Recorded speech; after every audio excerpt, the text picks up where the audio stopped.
पाकिस्तान ने बड़े नेक नीयती के साथ दुनिया को अमन देने के लिए कोशिशें की, अभी भी जारी हैं। पाकिस्तान तो कोशिश कर रहा है कि परमानेंट अमन हो, वायदा हो, ताकि हमेशा के लिए जो है ये खित्ता जो है वो तरक्की की शाहराह के ऊपर चल रहा है। कह लें कि छतरौल जिसे हम कहते हैं ना सोशल मीडिया की जुबान में, वो हुई है नरेंद्र मोदी की। दुनिया के सवाल हैं जो पाकिस्तान सवाल उठाता है कि हिंदुस्तान के अंदर ह्यूमन राइट्स की वायलेशन होती है, आपने कश्मीर में ह्यूमन राइट्स की वायलेशन हो रही है, आपके पूरे मुल्क में माइनॉरिटीज को दबाया जा रहा है। ह्यूमन राइट्स की सूरत हाल इतनी बुरी क्यों आपके अंदर? कहीं दिखाया गया कि ये सांप है, कहीं दिखाया गया ये जर्नलिस्टों से पीछे भाग रहे हैं, जर्नलिस्ट आगे आगे भाग रहा है। हिंदुस्तान की जो करेंसी है उसमें 12% गिरावट आ चुकी है। हिंदुस्तानी रुपया जो है डॉलर के मुकाबले में 12% गिर चुका है। दोस्तों, मैं हूं जब्बार चौधरी और आप देख रहे हैं आजाद डिजिटल। एक ऐसे वक्त में जब पाकिस्तान का किरदार जो है पूरी दुनिया तस्लीम कर रही है, पाकिस्तान की बात मान रही है, और पाकिस्तान ने बड़े नेक नीयती के साथ दुनिया को अमन देने के लिए कोशिशें की, अभी भी जारी हैं, कर रहा है। और इस वक्त अगर दुनिया में अमन है और ईरान और अमेरिका की जंग बंदी हुई है, तो ये नहीं आपने भूलना कि इसका क्रेडिट सिर्फ और सिर्फ पाकिस्तान को जाता है, कि पाकिस्तान की सालसी की वजह से, पाकिस्तान की कोशिशों की वजह से ये खित्ता जो है इस वक्त जंग से महफूज हुआ है। अल्लाह ना करे कि कल को दोबारा से सीज फायर खत्म हो, लेकिन यह है कि पाकिस्तान तो कोशिश कर रहा है कि परमानेंट अमन हो, वायदा हो, ताकि हमेशा के लिए जो है ये खित्ता जो है वो तरक्की की शाहराह के ऊपर चल पड़े। ये तो पाकिस्तान का किरदार है। दूसरी तरफ हिंदुस्तान है। आज जरा थोड़ा सा बात करते हैं नरेंद्र मोदी के ऊपर, जो कि, और फिर ये भी थोड़ा सा देखेंगे कि ऑपरेशन सिंदूर के 1 साल के अंदर इनकी इकोनॉमी को कितना बड़ा धचका लगा। हम सफारती जो इनका धचका है, सफारती जो अपना तन्हाई और उसकी जो दलालत के शर्मिंदगी के गढ़ों में जो गिरी हुई है इनकी सफारतकारी, उसकी तो हम सब बात करते हैं और बहुत ऑब्वियस है चीजें। मैं जरा आज आपके सामने थोड़ा सा जरा इसका जो इकोनॉमिक मेल्ट डाउन हुआ है पिछले 1 साल के अंदर, वो गुजारा है। सफारती कोशिशें और अमेरिका जो इकोनॉमी की कोशिशें हैं, ये इंटरलिंक भी होती हैं कि दुनिया आपको किस नजर से देख रही है, दुनिया आपके ऊपर जो है वो सरमायाकारी करना चाहती है या निकालना चाहती है। तो ये एक इंटरेस्टिंग कुछ अदादो शुमार है, ये आपके सामने रखेंगे। उससे पहले ये जो नरेंद्र मोदी का दौरा हुआ है, 4 मुल्कों का था, यूएई में पहले गए, उसके बाद नेदरलैंड, फिर नॉर्वे, फिर इटली। ये वहां पर बड़ी दिलचस्प सूरत हाल हुई, खास तौर के ऊपर नेदरलैंड का दौरा भी गुजर गया, लेकिन नॉर्वे में ओस्लो में तो बाकायदा जो है वो कह लें कि छतरौल जिसे हम कहते हैं ना सोशल मीडिया की जुबान में, वो हुई है नरेंद्र मोदी की। 2 महाजों के ऊपर मैं सामने रखता हूं आपको। एक तरफ तो जब अपना मीडिया से बात नहीं की, मीडिया से जब बात की, अपना स्टेटमेंट पढ़ा, तो उसके बाद नॉर्वेजियन के जो जर्नलिस्ट हैं, उन्होंने बावाज़े बुलंद कहा कि आप सवाल क्यों नहीं ले रहे, उनका जी कि ये तो आपको पता है ना कि नॉर्वे की जो प्रेस है वो दुनिया में कह लें कि फ्रीएस्ट कह लें हुआ है, उसका जो इंडेक्स है उसका आजादी इजहार में वो सबसे ऊपर है, सबसे ज्यादा वहां पर है। तो उन्होंने बाकायदा इनके ये रेफरेंस देके कहा कि आप दुनिया के जो वर्ल्ड की जो फ्रीएस्ट प्रेस है, क्या आप उसके सवाल से डर गए? और जब सवाल नहीं लिए, उसके बाद जब अपनी भाषण दिया, तो वहां पर कुछ जर्नलिस्टों ने वॉकआउट भी किया। ये एक और इंसल्ट थी कि आपका डिग्नेटरी विजिटिंग है और आप जो जर्नलिस्ट जो है उससे आपके वॉकआउट कर रहे हैं क्योंकि आप उनके सवालों का जवाब नहीं दे रहे। सवाल क्या थे जो कि बाद में जब एक अपना जो वजारत खारजा को कोई अहलकार लगाया, तो वो उसकी जो उसने जो शर्मिंदगी समेटी है, वो लोग बात कह रहे हैं कि शायद वो ड्रंक है होके जिनकी उसने प्रेस कॉन्फ्रेंस की। तो उसमें जो सवाल सामने वही आए जो कि पूरी दुनिया के सवाल हैं, जो पाकिस्तान सवाल उठाता है कि हिंदुस्तान के अंदर ह्यूमन राइट्स की वायलेशन होती है, माइनॉरिटी के राइट्स की वायलेशन होती है। सवाल ये किए गए उस अपना वजारत खारजा के जो एहलकार थे, और जवाब में उसने कहा कि हम जो है, हम तो इतनी बड़ी, हमारा इतना बड़ा मुल्क है, मुल्क में 4 चीजें होती, कोई माई बेस्ट फ्रेंड का मजमून जो है उसने सामने रख दिया। जिसके बाद लान तान की कि क्या सवाल आपसे पॉइंट ब्लैंक कर रहे हैं कि आपने कश्मीर में ह्यूमन राइट्स की वायलेशन हो रही है, आपके पूरे मुल्क में माइनॉरिटीज को जो दबाया जा रहा है, ह्यूमन राइट्स की सूरत हाल इतनी बुरी क्यों आपके अंदर? आप पिछले, ये जो सरकार है नरेंद्र मोदी, उसने कहा पिछले 12 साल से हुक्मरान है, इसमें जो है वो माइनॉरिटीज की जो अपना उनको उनके खिलाफ जो इंसाफ, अदम इस्तेहकाम, अदम इंसाफ जो है, जो जुल्म उनके खिलाफ हो रहा है, इसकी ये बढ़ क्यों रही है, ये कम क्यों नहीं हो रही? ये सवाल था।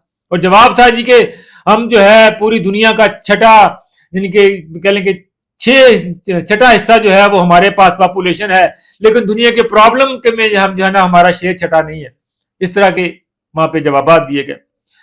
एक इसमें और भी इंटरेस्टिंग फैक्ट मैं रख दूं कि नरेंद्र मोदी ने आज तक किसी भी डिग्नेटरी के साथ, यहां तक कि मीडिया के साथ बात करके, जलसों में, किसी भी जगह के ऊपर कभी सामने फिल बदी बात नहीं की, ना कर सकता है। ये अनपढ़ आदमी है, सामने लिखा हुआ भी नहीं पढ़ सकता, सामने पेपर रख के भी नहीं पढ़ता, हमेशा प्रॉम्प्टर चाहिए। अभी नॉर्वे में भी, जब ये नॉर्वे और अब जो अपना जो तीनों मुल्कों के, जो अपना नेदरलैंड और नॉर्वे के और इंडिया, जब इन्होंने तीनों मुल्कों के प्राइम मिनिस्टर ने जब इकट्ठी मीडिया से बात की, वो दूसरे दूसरे दो हैं वो सामने खड़े बगैर प्रॉम्प्टर के, बगैर सामने कुछ चीज रखे हुए, और ये भाई साहब नुक्कर में सामने प्रॉम्प्टर लगा के, अपनी शक्ल भी छुपी हुई है लेकिन प्रॉम्प्टर लगाना है, क्योंकि सारा लफ्ज पढ़ना ही नहीं आता, किसी भी लैंग्वेज में बात नहीं कर सकता, हिंदी में भी बात नहीं कर सकता ये सामने हमेशा। इसकी वो वीडियोस याद है ना आपको, जब किसी बाहर मुल्क से, जब कोविड के दौरान जो है वो कॉन्फ्रेंस में था, तो प्रॉम्प्टर हिल गया, प्रॉम्प्टर ऑफ हो गया, तो ये हक्का बक्का हो गया, सामने कह दिया क्या हुआ। तो ये आलम इस बंदे का। और सबसे बड़ी बात, जहां जर्नलिस्टों की बात है, वहां पर जो है सवाल लेने से डरते हैं। 12 साल हो गए, 12 साल हो गए नरेंद्र मोदी को, आज तक एक भी प्रेस कॉन्फ्रेंस जो है वो मीडिया के साथ नहीं की, एक भी प्रेस कॉन्फ्रेंस नहीं की इसमें जर्नलिस्ट से सवाल कर रहे हो, प्रेस कॉन्फ्रेंस जिसे कहते हैं। हिंदुस्तान की तारीख में जो पहला मौका किसी वजीर आजम ने आया, इतना लंबा अरसा गुजर गया और प्रेस कॉन्फ्रेंस नहीं की। हिंदुस्तान की तारीख में आखिरी प्रेस कॉन्फ्रेंस वजीर आजम ने जो जिसने की है वो मनमोहन सिंह थे, जिन्होंने अपनी इक़्तिदार छोड़ते वक्त जो है वो आखिरी प्रेस कॉन्फ्रेंस 2014 में की। ये फैक्ट्स हैं, फिगर्स हैं, आप चेक कर लें जाकर। ये नरेंद्र मोदी इस कदर नाअहल, नकम्मा, नखट्टू और जाहिल है, पढ़े लिखे होने से दूर, बंद कमरों में बैठ के साजिशें करने वाला शख्स है, ये साजिशें करने वाला शख्स है, ट्रांसनेशनल रिप्रेशंस को बढ़ावा देने वाला शख्स है। अच्छा, नॉर्वे और नेदरलैंड में एक तरफ ये जर्नलिस्टों के साथ इसका वाह पड़ता, वहां से भागा फिर रहा था, और उसके बाद कैसे कैसे कार्टून छापे नॉर्वेजियन प्रेस ने। कहीं दिखाया गया कि ये सांप है, कहीं दिखाया गया ये जर्नलिस्टों से पीछे भाग रहे हैं, जर्नलिस्ट आगे आगे भाग रहा है। एक तरफ जर्नलिस्ट है, दूसरी तरफ हिंदुस्तान के अपने ही पंजाब से ताल्लुक रखने वाले सिख, वो इसका जो है ना वो कह लें कि घिराव किए खड़े थे। यहां तक कि जिस होटल में ठहरा हुआ था, उस होटल के अंदर लॉबी में जाके भी उन सिखों ने मुजाहरा किया, इसके खिलाफ मुजाहरे किए, क्योंकि जो सिखों के खिलाफ जो सबसे ज्यादा ट्रांसनेशनल रिप्रेशन अमेरिका, हिंदुस्तान करता है, जो नरेंद्र मोदी के ना, कनाडा में आपको पता है हरदीप सिंह निज्जर को शहीद किया गया, कत्ल किया गया उसका। उसके बाद फिर अमेरिका में गुरपतवंत सिंह पन्नू 6 फॉर जस्टिस के जो रेफरेंडम करवाते हैं, उनके पीछे बंदे लगाए गए, वो पकड़ा गया बंदा निखिल गुप्ता भी। 29 मई को उसको जो है वो सजा सुनाई जानी है, उसने गिल्टी प्रूव किया, उसने गिल्टी प्लीड कर लिया हुआ है, और उसके पीछे रॉ का हाथ एस्टेब्लिश है, विकास यादव नामी डिप्टी डायरेक्टर रॉ का दिल्ली से, उसने उसको गाइड कर रहा था, उसको बता रहा था किसको किसको कत्ल करना। तो ये सब लोग उसका जो है वहां पर जाना, जिस मुल्क में जाता है, तो अब जो पंजाबी सिख हैं वो इसका जो है वो घिराव करने के लिए मैदान में आते हैं। ये शर्मिंदगी हुई इन दौरों के दौरान, और दौरे किस लिए कर रहे हैं? ताकि इकोनॉमी बेहतर हो जाए, कोई चीज पल्ले पड़ जाए। और इकोनॉमी का क्या हाल है, और जो ऑपरेशन सिंदूर की तबाहकारियां हैं वो लेके बैठ गई हैं हिंदुस्तान को। ऑपरेशन सिंदूर लेके बैठ गया हिंदुस्तान को। सफारती सतह पर तो तनहा हुआ ही हुआ कि पूरी दुनिया जो है अब इसको किसी खाते में नहीं लिख रही, कोने में फेंका हुआ है। जैसे कूड़ कबाड़ पुराना सामान नहीं फेंक देते आप किसी खाते में, हिंदुस्तान की हालत इस वक्त वो पुराने कबाड़ के सामान जैसी है दुनिया के लिए। उसने एक नुक्कर में फेंका हुआ है कि कोई बंदा पूछने के लिए तैयार नहीं, कोई बात पूछने के लिए तैयार नहीं। वो अमेरिका को भी समझ आ गई।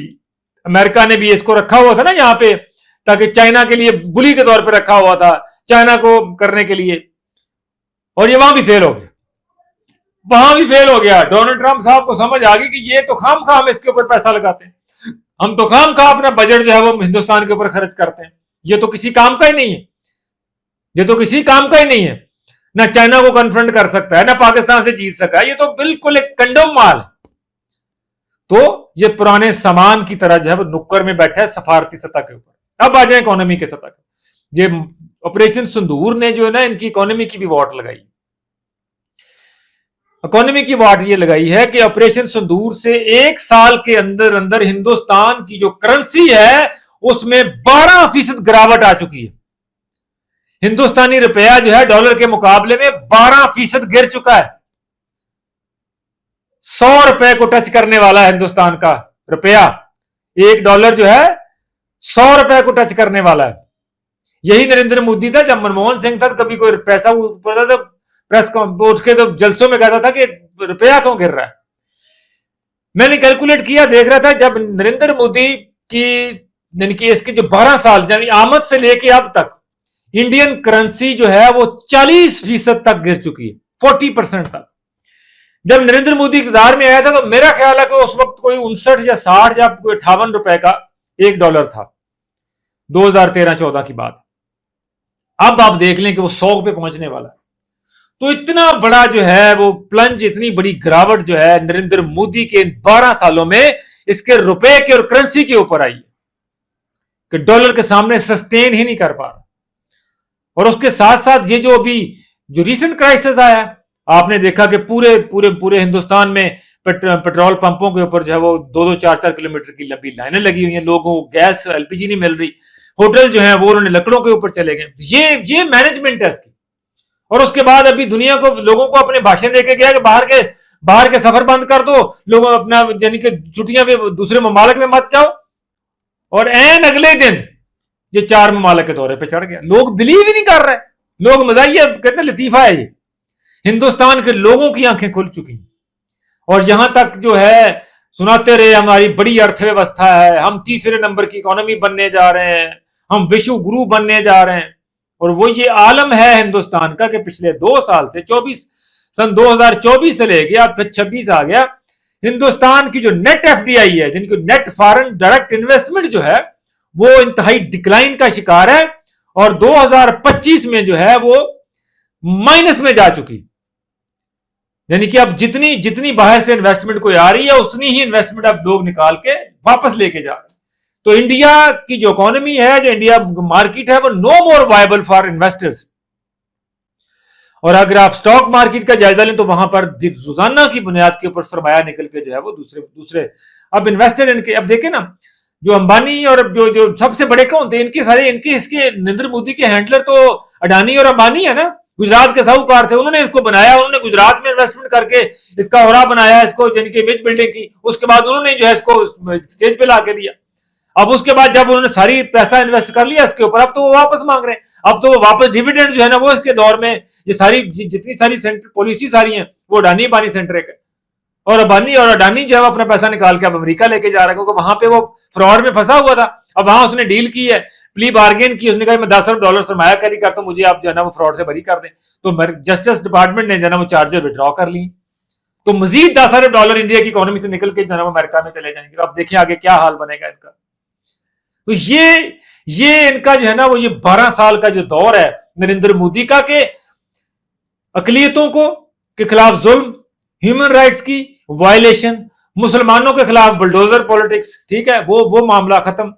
बाकी जितने क्रिश्चियंस के खिलाफ हमने पिछले अभी जब क्रिसमस आया था तो हमने देखा किस तरह उन लोगों को निशाना बनाया गया। कोई भी अकलियत जो है वो हिंदुस्तान में महफूज नहीं है। ऊपर से जो इकोनॉमी है उसका कबाड़ा जो है ऑपरेशन सिंदूर ने निकाल दिया। जो सफारतकारी है उसका कबाड़ा ऑपरेशन सिंदूर की नाकामी ने निकाल दिया। तो ये इस वक्त जो है हिंदुस्तान कह लें कि तन्हाई की और शर्मिंदगी और जलालत के गढ़ों में जो है वो घिरा पड़ा है। और ये बात करते हैं कि पाकिस्तान का जुग्राफिया और पाकिस्तान की तारीख और पता नहीं क्या है। ये वो पीछे फ्रस्ट्रेशन है कि ना इकोनॉमी चल रही है, ना सफारतकारी चल रही है, ना वो बाहर का दौरा काम आ रहा है। तो फिर इसी तरह ही है।